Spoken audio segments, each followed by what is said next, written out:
মানে তো কমই এক হিসাবে। কি বিক্রি করতেছো? পেয়ারা, আনারস, এগুলা কি? এগুলো কত করে বিক্রি করে এগুলা?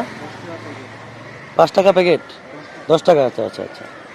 আনারস পিস কত করে? 30 টাকা পিস। কত কমই আছে, অন্যদিকে আবার অনেক টাকা অনেক দাম বেছে। এই পেয়ারা কত পিস?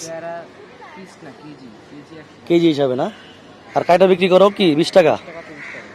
ওহো, তো 10 টাকা যদি কেউ চায় পুষে না? পুষে না?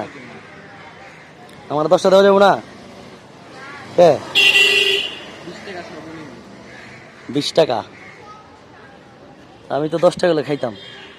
এটা বানায় দাও তো, যদি না পারো তাহলে কিছু করার নাই, তো বানাও।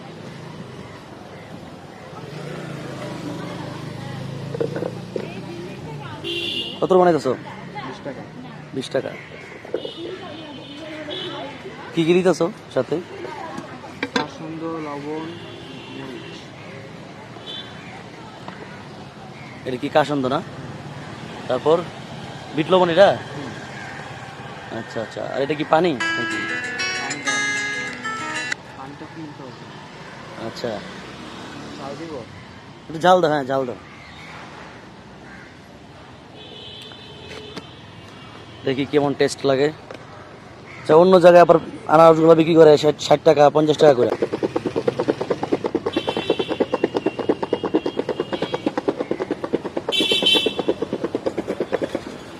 দেখি সারাদিন কত টাকা বিক্রি হয়?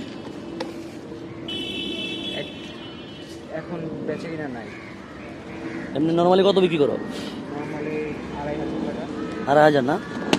2,500 বিক্রি করলে কেমন থাকে?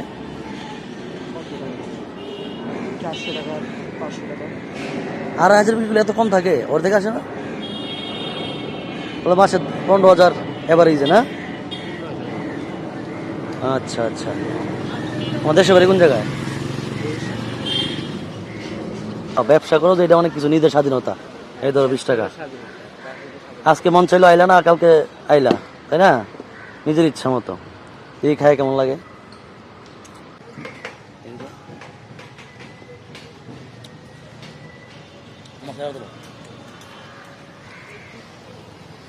খুব স্বাদ হয়েছে, খুব ভালোভাবে বানাইছে।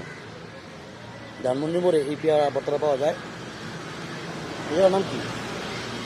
রবীন্দ্র সরোবরের গেট। রবীন্দ্র সরোবর। রবীন্দ্র সরোবরতে আসলে এই পেয়ারা ভর্তা বানায়, খুব টেস্ট, অতি অসাধারণ হয়েছে।